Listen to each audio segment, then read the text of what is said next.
Lorenzo Valenti governed Chicago's underworld with a calculator instead of a heart, enforcing order through silence louder than any gunshot.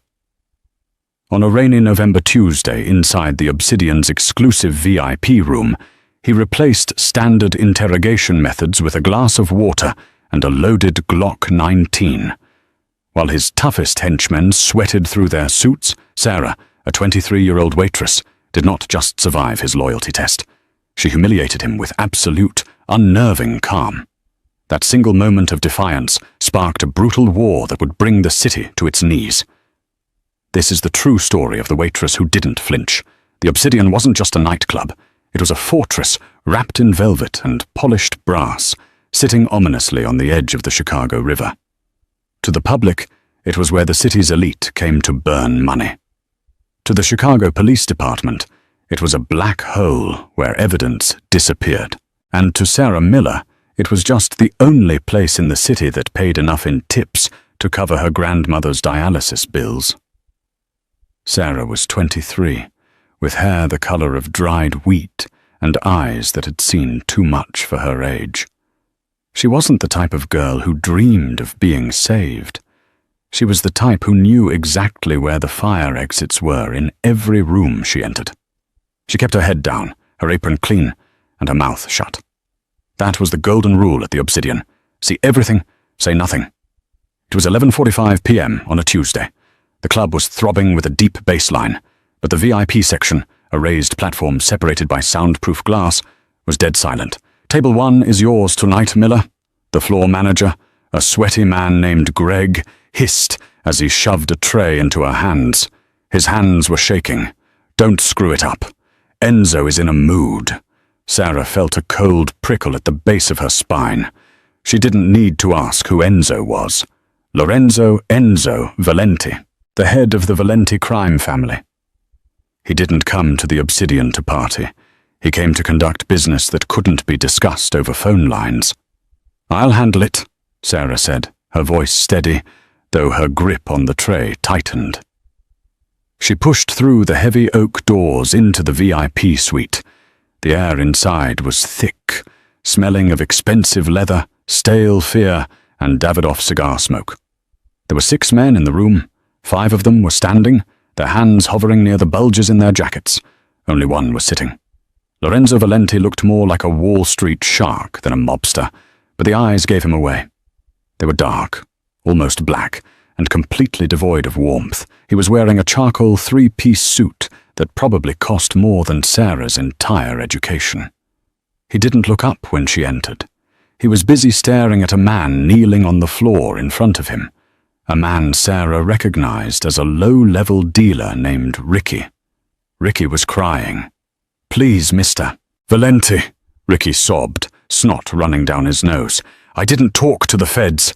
I swear on my mother's eyes, I didn't talk." Sarah stopped 5 feet away. In any other job, you would turn around and run. You would call 911. But Sarah knew that if she turned around now, she'd never make it to the exit. The rule was simple. You are furniture. You are invisible. She walked forward, her heels clicking softly on the marble floor. The sound was like a gunshot in the silence. One of the standing men, a brute named Marco, with a scar running through his eyebrow, stepped in her path. "Not now, sweetheart. Get lost." Lorenzo raised a single hand. Marco froze. "Let her pass," Lorenzo said. His voice was a low baritone, smooth like aged whiskey, but burning on the way down. He finally looked up, his gaze bypassing the sobbing man on the floor to lock on to Sarah. "I'm thirsty." Sarah didn't look at the crying man. She didn't look at the guns. She looked Lorenzo Valenti dead in the eye. "Sparkling or still, Mr. Valenti?" she asked. The room went silent. The audacity of the question hung in the air. A man was begging for his life, and she was asking about water preferences. Lorenzo's lips twitched, a micro-expression. Amusement or annoyance? "Still," he said, "with 3 cubes of ice. Not 4. Not 2. "Coming right up," she said. She turned her back on the most dangerous man in Chicago and walked to the bar in the corner of the suite. Her hands didn't shake as she used the silver tongs to place exactly 3 cubes into a crystal tumbler. She poured the water. She placed it on a small serving tray. When she turned back, Lorenzo had a gun in his hand. A matte black pistol. He was pointing it at Ricky's head. "Last chance, Ricky," Lorenzo said softly. "I swear, boss, I swear." Bang! The sound was deafening in the enclosed space. Ricky collapsed. Most people would scream. Most people would drop the tray. Sarah didn't. She walked over to the table, stepped carefully over Ricky's legs as if he were a pile of laundry, and set the glass down on the coaster next to Lorenzo's hand. "Your water, sir," she said. "Will there be anything else?" Lorenzo didn't look at the body. He stared at Sarah. For the first time all night, he looked genuinely surprised. He picked up the glass, took a sip, and never broke eye contact. "You didn't flinch," he observed. "I have a job to do, Mr. Valenti," Sarah replied. "So do you." "Clean this up," Lorenzo barked at Marco, gesturing to the body. Then he leaned back, studying Sarah like she was a puzzle he hadn't solved yet. "What's your name?" "Sarah. Sarah," he repeated, tasting the name. "You're not afraid of me, Sarah." "Fear doesn't pay my rent, sir." Lorenzo laughed. It was a dark, dry sound. "Get out, before I decide you saw too much." Sarah nodded, turned, and walked out. She made it to the locker room before her knees gave out. She slid down the wall, hyperventilating, pressing her hands into the cold tile floor to stop the shaking. She had survived. But she didn't know that she had just failed the test by passing it. Lorenzo Valenti didn't like puzzles he couldn't solve, and he had just decided that Sarah Miller was his new project. 3 days passed. Sarah tried to convince herself that Tuesday night was a hallucination. She focused on her routine, nursing school classes in the morning, sleeping in the afternoon, working at the Obsidian at night. She avoided the news, terrified she'd see a report about a body found in the river. On Friday night, the club was busier than usual. A bachelor party was raging near the bar, and the air was thick with cheap cologne and desperation. Sarah was carrying a tray of tequila shots when Greg, the manager, grabbed her arm. "VIP again," Greg said, looking paler than usual. "He asked for you specifically." "Who?" Sarah asked, though she already knew. "Valenti. He's got the whole North Side crew with him. Go." Sarah took a deep breath. She adjusted her apron and headed up the stairs. She told herself she was just a waitress. If she acted like a waitress, she'd be safe. When she entered the suite this time, the vibe was different. It wasn't an execution. It was a party. Or at least a Mafia version of a party. There were beautiful women in expensive dresses draped over the sofas, men laughing loudly, and bottles of Ace of Spades champagne everywhere. Lorenzo was sitting at the head of the main table looking bored. He was playing with a lighter, flipping the lid open and closed. Clink, clink, clink. When Sarah approached the table, the conversation died down. The men, Marco, a slimy guy named Silas, and an older consigliere named Giovanni, all watched her. They remembered Tuesday.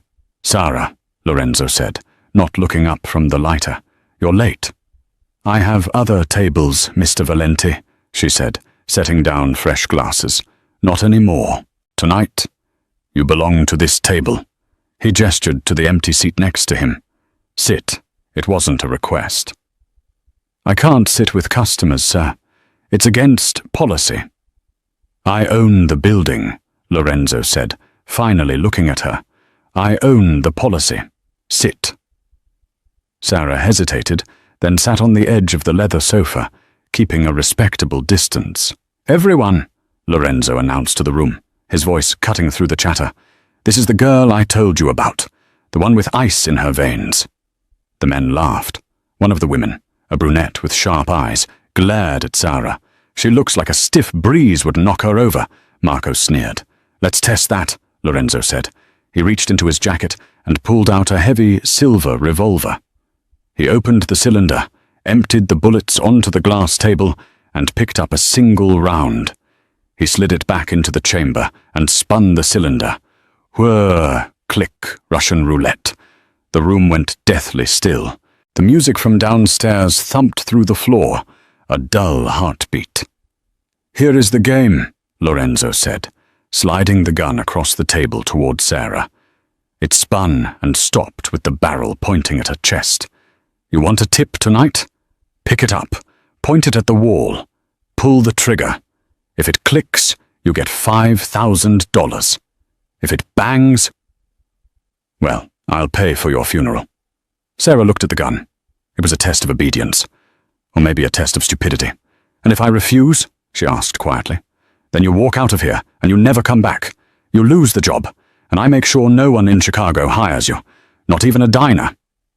Sarah thought about her grandmother. The dialysis treatments were $3,000 a month. She was 2 months behind. If she lost this job, her grandmother died. It was that simple. She looked at Lorenzo. He was watching her with that same intense curiosity. He wanted to see her break. He wanted to see her cry like Ricky. Sarah reached out and picked up the gun. It was heavy, cold steel. Her hand trembled slightly, then steadied. She didn't point it at the wall. She stood up, walked over to Lorenzo, and placed the muzzle of the gun against his forehead. The room exploded. "Don't move!" Marco screamed, leveling his own weapon at her. 3 other guns were instantly trained on Sarah's head. Lorenzo didn't flinch. He didn't even blink. He stared up at her, the cold circle of the barrel pressed between his eyes. A slow, dangerous smile spread across his face. "You have a death wish, Piccola?" he whispered. "You said the game was to pull the trigger," Sarah said, her voice trembling just a fraction, betraying the adrenaline flooding her system. "You didn't say I had to shoot the wall. You're the one who threatened my livelihood. If I'm going to gamble with my life, I'm taking the house down with me." The silence stretched, tight as a violin string about to snap. Marco's finger was whitening on the trigger of his Glock. One word from Lorenzo, and Sarah would be missed. "Put the guns down," Lorenzo ordered, his eyes never leaving Sarah's.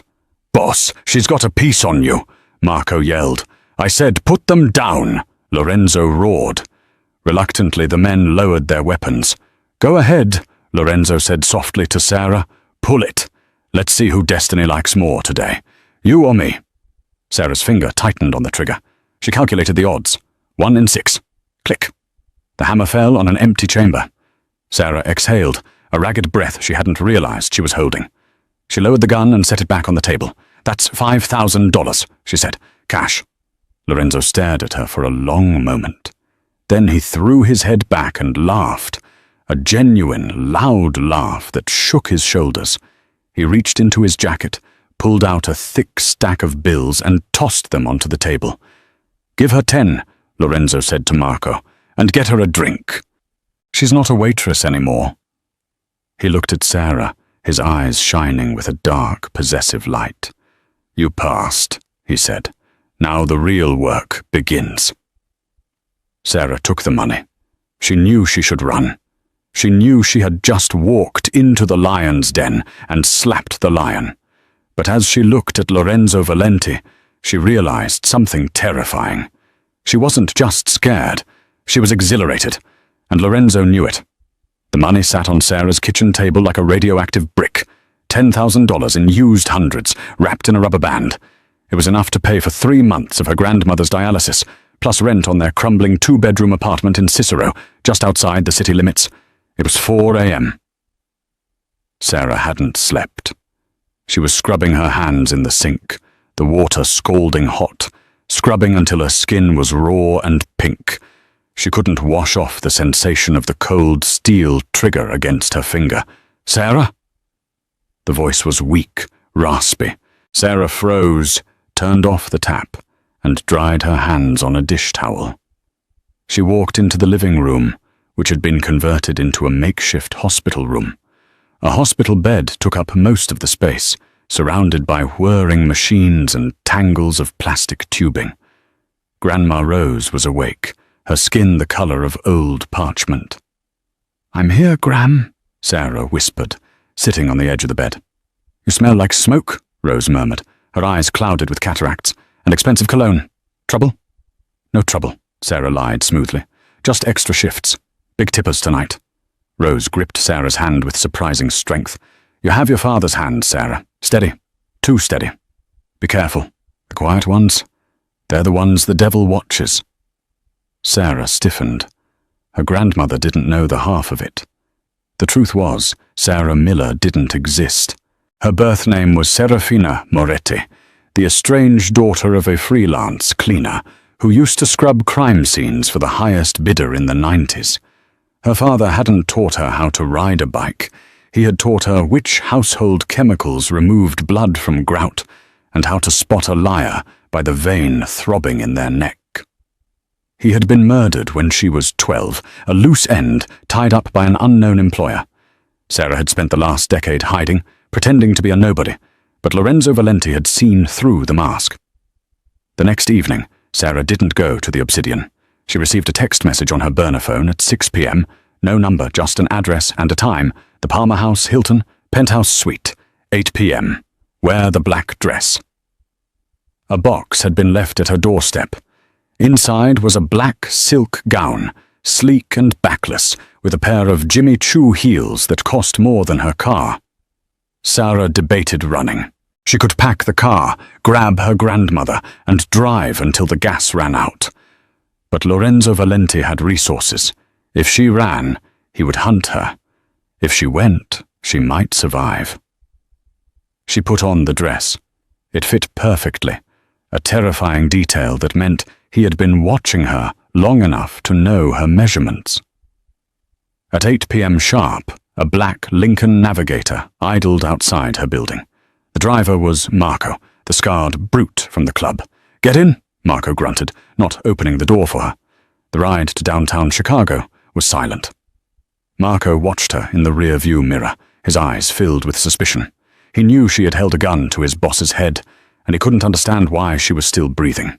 When they arrived at the Palmer House, Marco escorted her through the service elevator, bypassing the lobby.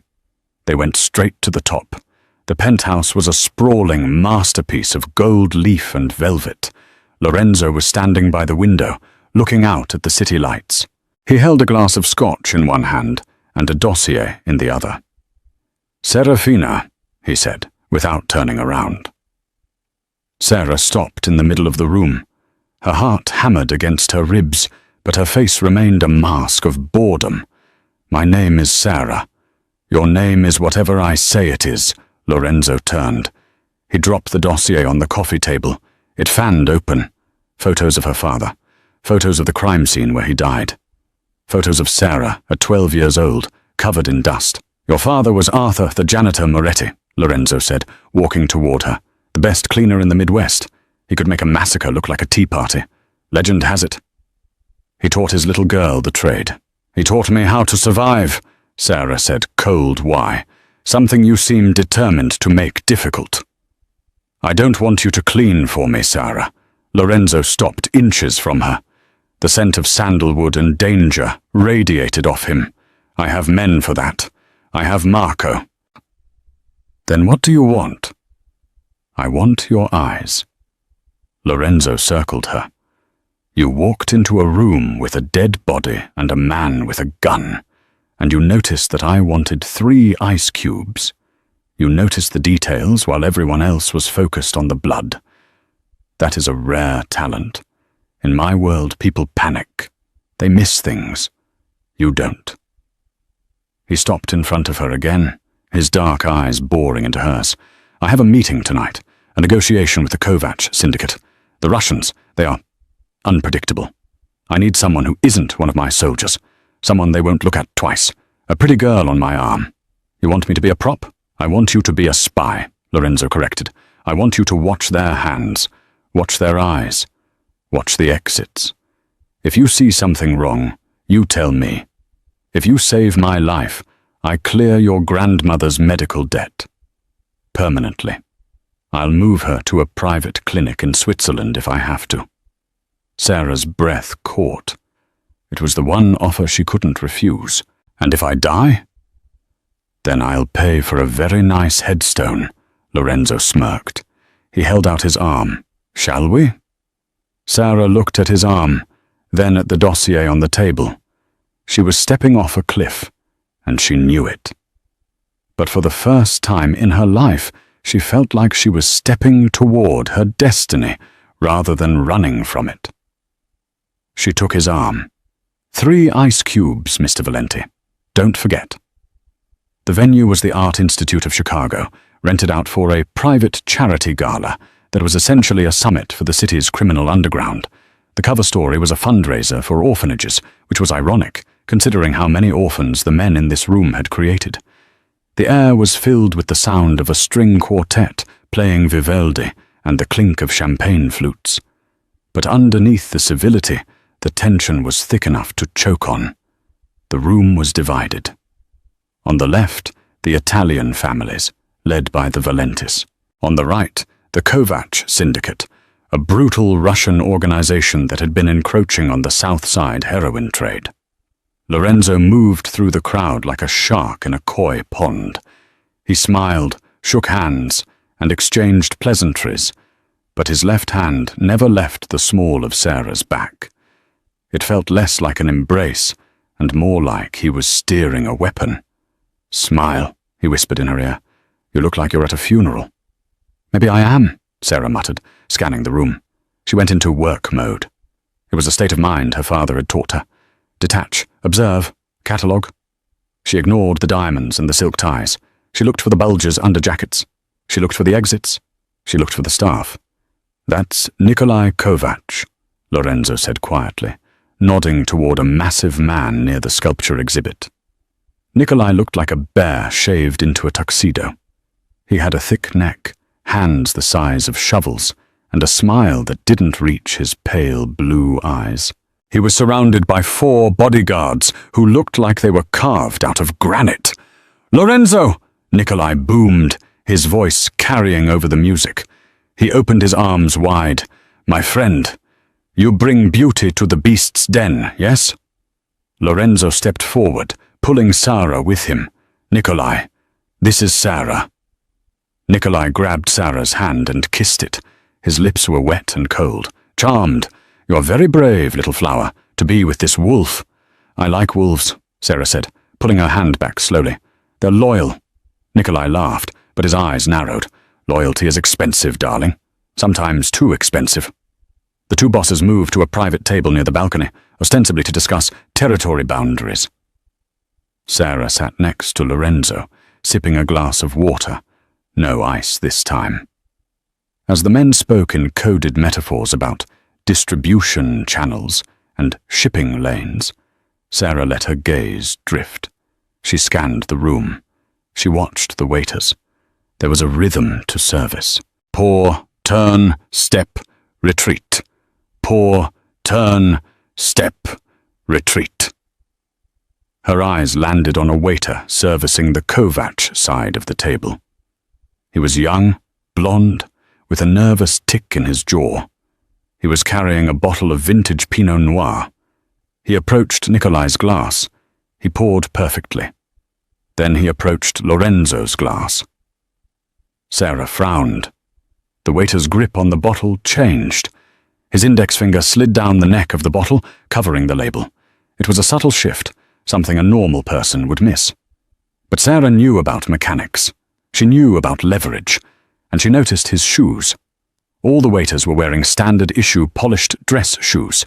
This waiter was wearing rubber-soled tactical boots, with the logos blacked out with marker. He needs traction, Sarah realized. He's not planning to walk away. He's planning to run. The waiter leaned in to pour Lorenzo's wine. His other hand, hidden behind his back under a napkin, twitched. Time seemed to slow down. Lorenzo was busy staring down Nikolai, locked in a verbal spar about union contracts. He didn't see the waiter. Sarah didn't think. She didn't scream. Screaming wasted time. Just as the waiter's hidden hand whipped out from behind the napkin, revealing a ceramic knife, invisible to metal detectors, Sarah moved. She grabbed the heavy crystal water pitcher from the center of the table and swung it with both hands. Crash! The pitcher connected with the waiter's face just as he lunged. The sound of breaking glass and breaking bone echoed through the gallery. The waiter screamed, the ceramic knife flying from his hand and skittering across the floor, landing at Nikolai's feet. Blood sprayed across the white tablecloth, speckling Lorenzo's pristine shirt. The music stopped. Silence slammed into the room. Lorenzo was on his feet in a microsecond, his own gun drawn from a holster at the small of his back, aimed instantly at Nikolai. "Traitor!" Lorenzo roared. Nikolai's bodyguards drew their weapons. Marco and the Valenti men drew theirs. Suddenly the charity gala was a Mexican standoff with 40 guns drawn.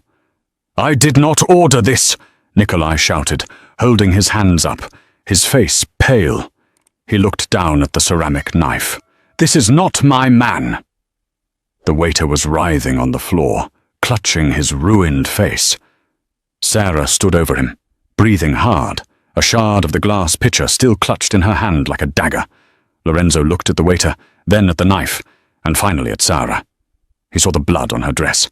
He saw the tactical boots on the waiter. He realized in a split second how close he had come to having his throat slit. "Stand down!" Lorenzo barked to his men, though he didn't lower his gun. "Check the waiter." Marco rushed forward, kicking the waiter in the ribs to flip him over. He ripped the waiter's shirt open.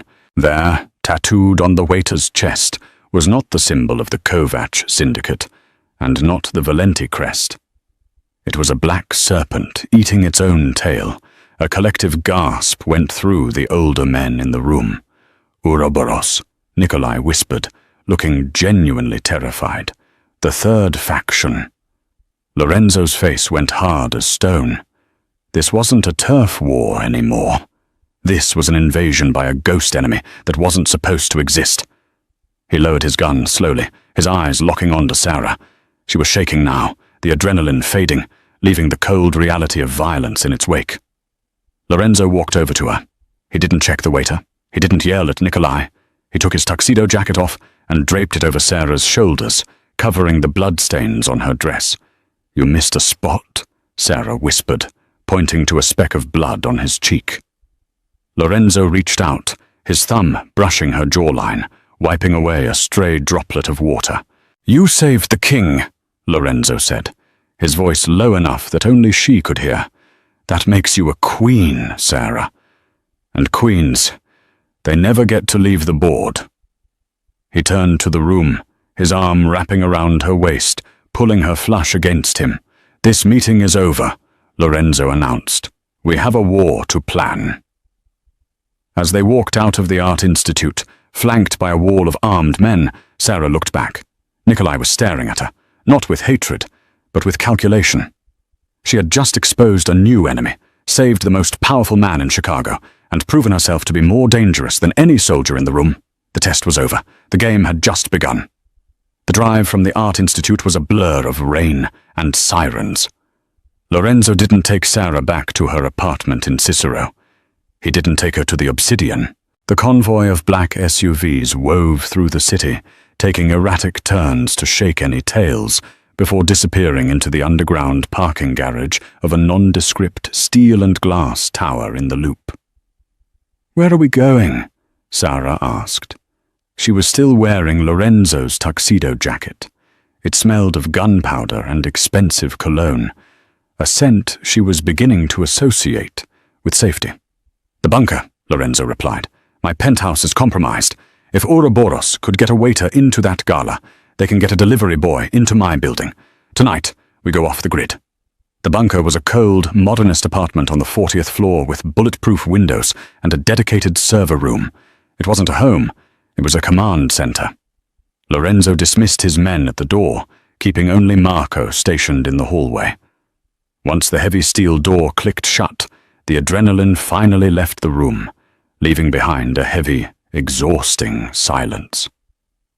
Lorenzo walked to the kitchen island and poured 2 stiff drinks. His hands, usually steady as stone, had a slight tremor. Not from fear, Sarah realized. From rage. "Ouroboros," Lorenzo muttered, sliding a glass of bourbon across the marble counter to her. "They were a myth, A ghost story old gangsters told to scare the new blood. They were supposed to be wiped out in the 90s. My father talked about them once, Sarah said quietly, taking the drink. Lorenzo froze. The janitor? What did he say? He said they weren't a family, Sarah recalled, the memory surfacing through the haze of her childhood. He said they were a broker system. They didn't sell drugs or run protection rackets. They sold information. Betrayal. If you wanted a boss killed, you called them. If you wanted a route burned, you called them. They have no loyalty, only contracts. Lorenzo slammed his hand on the counter. That assassin. The waiter. He had a phone. Marco took it off the body. But it's military-grade encryption. Biometric lock. Sarah set her drink down. Give it to me. Lorenzo looked at her. Sarah, this isn't pouring drinks. This is digital forensics. I told you, I have a life outside the club, she said, her voice even. I know Python. I know encryption protocols. My father didn't just teach me how to clean blood. He taught me how to scrub hard drives. If that phone has a weakness, I'll find it. Lorenzo studied her for a long moment. The dynamic between them had shifted. She wasn't his employee anymore. She was his equal. He reached into his pocket and slid a cracked smartphone across the counter. You have 1 hour, he said, before I call in the specialists. Sarah didn't need an hour. She needed 40 minutes. She connected the phone to a laptop in the safe room, bypassing the biometric lock by booting the device in recovery mode and running a brute force script against the PIN backup. It was messy, but effective. Got it, she announced. Lorenzo was at her shoulder instantly. What is it? It's a hit order, Sarah said, scrolling through the decrypted text messages, but it wasn't sent from the outside. She felt the blood drain from her face. She turned the laptop screen toward Lorenzo. The message on the assassin's phone read, Target, Lorenzo Valenti. Location, Art Institute. Payment, transferred. Sender, redacted. That's standard, Lorenzo said, frowning. Look at the timestamp, Sarah pointed. The order was sent at 7:45 p.m., 10 minutes after we arrived at the gala. And look at the attachment. It was a photo of Lorenzo and Sarah entering the building, taken from inside the venue. The call is coming from inside the house, Sarah whispered. Someone in your inner circle sent the signal. They confirmed your location. They marked you. Lorenzo's face went dark. A terrifying transformation took place. The sophisticated businessman vanished, replaced by the predator who ruled Chicago. Who knew we were going to the gala? He asked, his voice barely a whisper. Me, Sarah listed. Marco. And Giovanni, Lorenzo finished. Giovanni, the consigliere, the old man who had served Lorenzo's father, the man who had raised Lorenzo after his parents died. It was unthinkable. It was impossible. And yet the data didn't lie. Lorenzo pulled out his own phone. He dialed a number. Giovanni, Lorenzo said, his voice cheerful, masking the fury beneath. The gala was a disaster. I need you. Meet me at the warehouse in District 4, alone. We need to plan a counterstrike. He hung up and looked at Sarah. You're staying here, he ordered. No, Sarah stood up. I found the rat. I'm coming with you to set the trap. It's too dangerous. You said I passed the test, Sarah challenged him, stepping close, her eyes blazing. You said I was a queen on the board. You don't leave the queen in the box when the game gets hard. Lorenzo looked at her, really looked at her, and saw the fire that matched his own. He reached out, his hand cupping the back of her neck, his thumb brushing her pulse point. The tension in the room spiked, electric and dangerous.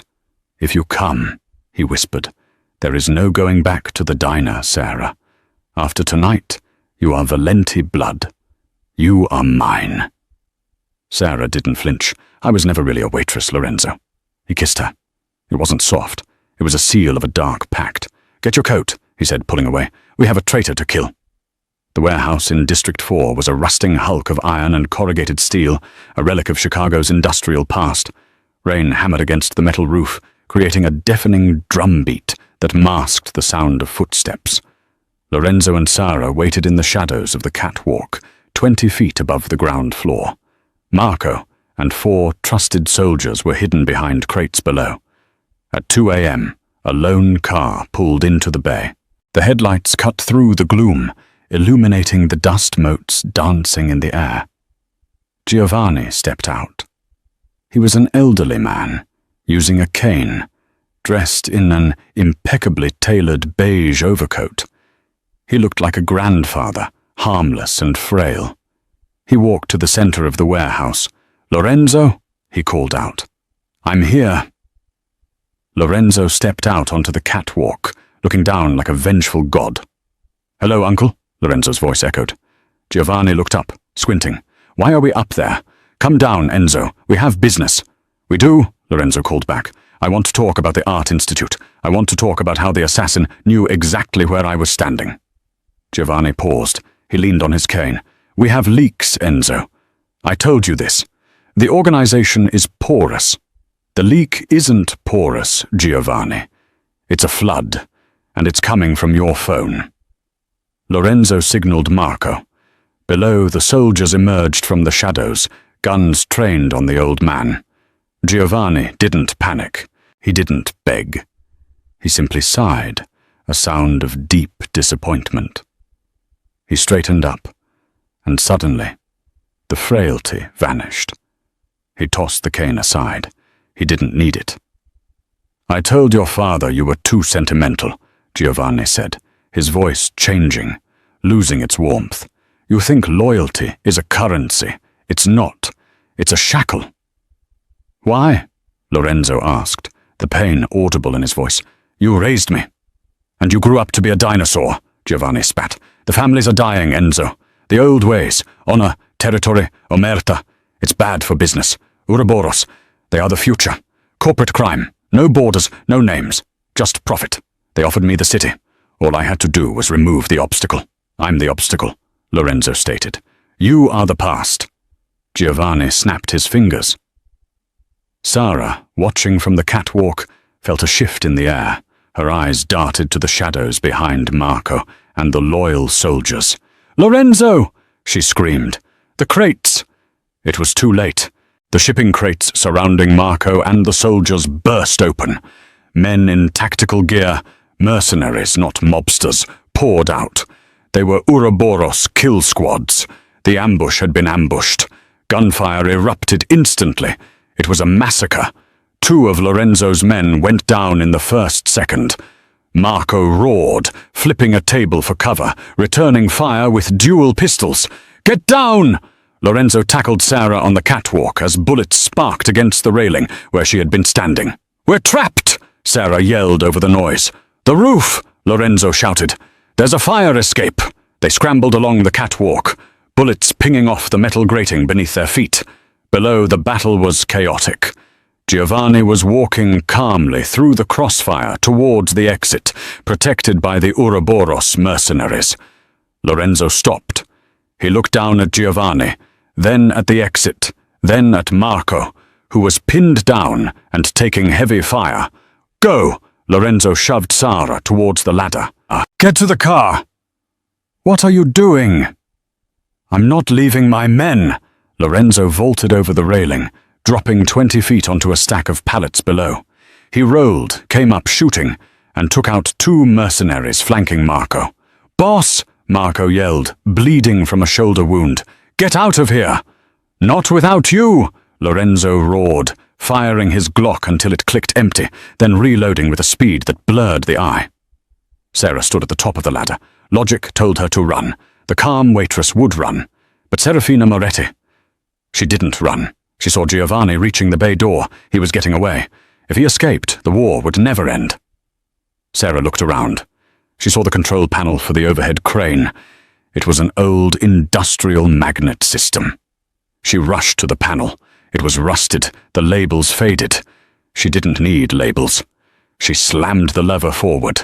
With a groan of stressing metal, the massive overhead crane lurched into motion. The heavy electromagnet swung wildly, dangling on a thick chain directly over the bay doors. Giovanni was stepping out into the rain. Sarah jammed the button for mag on. Nothing happened. The power was cut. "Come on," she hissed, smashing the emergency override. Below, a mercenary spotted her. "Girl on the roof!" Bullets tore through the control booth, shattering the glass. Sarah ducked, covering her head as shards rained down. She reached up blindly and slammed her fist onto the drop-release lever instead.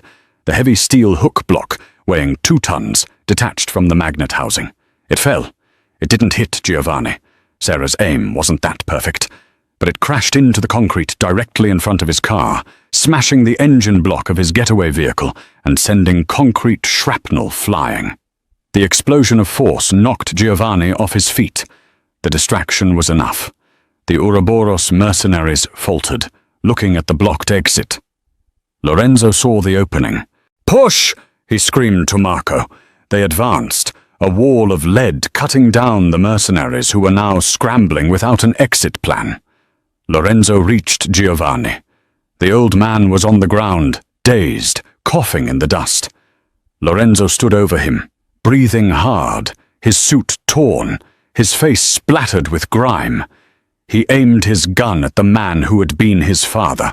"The future is cancelled, Giovanni," Lorenzo said. "Do it!" Giovanni wheezed, looking up with hateful eyes. "Kill me! Another head will grow. You can't stop the snake." Bang! Lorenzo didn't hesitate. He ended it. Silence returned to the warehouse, broken only by the groans of the wounded and the relentless rain on the roof. Lorenzo looked up at the catwalk. The control booth was riddled with bullet holes. "Sarah!" he screamed, panic cracking his voice for the first time. "Sarah!" There was no answer. Lorenzo ran. He scrambled up the ladder, ignoring the burning in his lungs. He kicked open the door to the control booth. Sarah was sitting on the floor, leaning against the console. Her face was pale. She was holding her side. Blood was seeping through the black silk of the dress he had bought her. "Did we win?" she whispered, her voice thready. Lorenzo fell to his knees beside her, his hands hovering over the wound, terrified to touch her, terrified to hurt her more. "We won," he choked out. "We won, Piccola. Stay with me. Marco, get the car. Now!" Sarah smiled, a faint, weak thing. I finally flinched." Her eyes rolled back and she slumped against his chest. Lorenzo Valenti, the man who never felt anything, let out a scream that tore through the warehouse, a sound of pure, unadulterated terror. He scooped her up in his arms, holding her like she was the only thing in the world that mattered. He had won the battle, but he was about to find out that the war for her life was the only fight that counted. The relentless, rhythmic beeping of the cardiac monitor was the only sound that had existed in Lorenzo Valenti's world for 48 agonizing hours. It was a sterile, mechanical metronome, counting down the seconds between life and death. Lorenzo sat in a hard, molded plastic chair in the corner of the intensive care unit at St. Jude's Hospital. He was a ruin of a man. He hadn't showered, he hadn't eaten. He was still wearing the same bespoke tuxedo shirt from the warehouse, now stiff with dried blood and grime, the cuffs unbuttoned and rolled up to his elbows.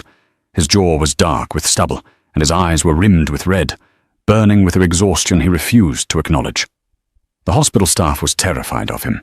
A head nurse had tried to enforce visiting hours on the first night, citing protocol. She had been met not by Lorenzo, but by Marco, who was stationed outside the door like a gargoyle. Marco had quietly informed the hospital administrator that Mr. Valenti had personally funded the new pediatric wing 3 years ago, and if he were forced to leave this room, that funding, and the hospital's electrical grid, might experience unexpected complications. No one disturbed him after that. Lorenzo held Sarah's hand. Her skin was terrifyingly pale, almost translucent under the harsh fluorescent lights, making the dark bruising along her side stand out in stark, violent contrast. IV lines snaked into her arm like blue veins, pumping fluids and antibiotics into her system. He squeezed her fingers, desperate for a response, staring at her chest as it rose and fell in shallow, assisted breaths. "You don't get to die," he whispered, his voice raspy. broken by the smoke and screaming of the last 2 days. "I didn't hire you to die, Sarah. That wasn't in the contract." It was a command, issued with the last shreds of his authority. But in the quiet of the room, it sounded more like a prayer to a God he didn't believe in. When her eyes finally fluttered open, it was 3 a.m. on a Tuesday. It was the exact time she used to clock out of her shift at the Obsidian, back when her biggest worry was sore feet and a grumpy manager. She blinked rapidly, struggling to focus as she adjusted to the light. A groan of pain escaped her lips as she tried to shift, the movement pulling at the stitches that held her side together. Lorenzo was out of the chair instantly. He leaned over the rail, his face hovering inches from hers. "Sarah?" She turned her head slowly. Her eyes were glassy, drugged, but they found him. She squeezed his hand back. It was a weak, tremulous grip, but to Lorenzo, it felt stronger than iron. "You look terrible," she rasped, her voice sounding like it had been dragged over gravel. Lorenzo let out a breath that shuddered through his entire body, a sound dangerously close to a sob. He brought her hand to his lips, pressing a kiss against her knuckles, his composure finally cracking. The mask of the Don slipped, revealing the terrified man beneath. "You took a bullet for me, Sarah. You jumped in front of a kill squad." "I was aiming for the crane controls," she murmured, a faint, lopsided smile touching her pale lips. "I think I panicked. My aim was off. You saved my life. Again." Lorenzo brushed a strand of damp hair back from her forehead, his touch uncharacteristically gentle. "Why, you could have run. You should have run." Sarah looked at the ceiling, then back at him. The drugs were making her heavy, pulling her back towards sleep, but she fought them for one more moment. "Because," she whispered, her eyelids drooping, "I didn't want the job to end. No, I don't like unfinished puzzles." 3 months later. The Chicago skyline was draped in winter mist, but the lights of the city burned brighter than ever. The Obsidian was gone, the sign had been taken down, the velvet ropes removed. In its place, a new establishment had risen from the ashes of the old regime. The sign above the heavy steel doors simply read, "The Vault." It was more exclusive, more secure, and impossible to get into unless you were vetted, scanned, and on the list. It wasn't just a nightclub anymore. It was a fortress of commerce and influence. The heavy oak doors swung open, and Sarah walked in. She wasn't wearing an apron stained with grenadine. She was wearing a tailored white power suit, cut sharp enough to draw blood. Her hair, once tied back in a messy bun, was now a sleek, sharp bob that framed her face. Around her neck sat a diamond necklace that shimmered under the recessed lighting, a gift from Lorenzo. It wasn't jewelry. It was a collar, a declaration to the city that she belonged to the Valenti throne, and the throne belonged to her. The club was humming with low jazz and the murmur of power brokers. Sarah walked past the bar, her heels clicking with authority on the polished floor. The new bartender, a young kid named Leo, who reminded her faintly of her younger self, froze as she approached. He straightened his vest and nodded respectfully. "Evening, Mrs. Valenti." She paused, resting a manicured hand on the mahogany counter. "Good evening, Leo. The meeting has started?" "Yes, ma'am. They're waiting for you." "Good." She leaned in slightly. "Send in the water. 3 ice cubes, not 4. Not 2. Don't forget." "Never, ma'am." She walked towards the back office, the room she used to fear entering. Now she opened the door without knocking. Lorenzo was behind the massive ebony desk, bathed in the glow of a tablet screen. He was reviewing the monthly ledgers, a frown of concentration on his face. He looked healthier now, the circles under his eyes gone, the tension in his shoulders replaced by a lethal confidence. When she entered, he didn't just look up. He stood up. "Grandma Rose?" he asked immediately. "She settled in the villa," Sarah said, walking over to the decanter on the side table. "I just got off the phone with the head nurse. She's complaining that the Swiss air is too clean and the nurses are too polite. She misses the noise of the L train." We can bring her back, Lorenzo offered, his voice sincere. I can have the penthouse soundproofed. No, Sarah said, pouring herself a drink. She's safe there. We're safe here. That's the trade. She walked over to him and sat on the edge of his desk, crossing her legs. She picked up the ledger he was reading. The Ouroboros accounts? Gone, Lorenzo said simply, leaning back in his leather chair. While you were recovering, Marco and we did some deep cleaning. We tracked their broker to a shell company in Miami. We found their offshore accounts in the Caymans. We didn't just kill the snake, Sarah. We starved it. The third faction is history. Sarah nodded, satisfied. She reached out and straightened his silk tie, her fingers lingering on the knot. You know, she said softly, her eyes searching his. People are talking. The whispers on the street. They say Lorenzo Valenti went soft. They say he lost his edge because he married a waitress. Lorenzo chuckled, a low rumble in his chest. He stood and stepped between her knees, wrapping his arms around her waist and pulling her flush against him. The heat between them was palpable, a mix of romance and shared trauma. Let them talk, he whispered against her ear. Let them think I'm soft. They don't know the truth. And what is the truth, Mr. Valenti? The truth is that the waitress is the one holding the gun, he said, his dark eyes locking onto hers. They don't know that you are the dangerous one, Piccola. He kissed her then, deep and slow. It wasn't the tentative kiss of a new romance. It was the kiss of two survivors, two predators who had found the only other person in the world who understood the darkness required to keep the light on. He pulled back, checking his watch. Are you ready? The commission is waiting in the boardroom, the heads of the 5 families. They want to meet the new consigliere. Sarah smiled. It was the same calm, unshakable smile she had worn the night she held a loaded revolver to his forehead. Let's go, she said, sliding off the desk and smoothing her jacket. I think they're thirsty. She took his arm, her grip firm and steady. Together they walked out of the office, past the guards, and into the heart of their kingdom.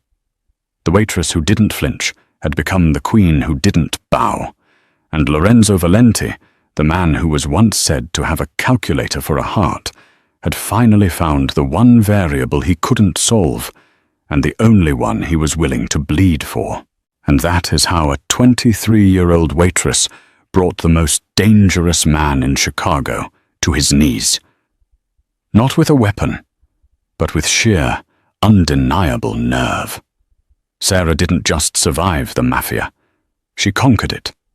It's a reminder that sometimes the most powerful person in the room isn't the one shouting orders or holding the gun. It's the one who stays calm when the world is burning down. What about you? If you were in Sarah's shoes with a gun to your head and $10,000 on the table, would you have pulled the trigger, or would you have walked away? Let me know in the comments below. I read every single one. If you enjoyed this story of betrayal, romance, and power, please smash that like button. It really helps the channel grow. And if you want more stories like this, hit subscribe and ring the notification bell so you never miss an upload.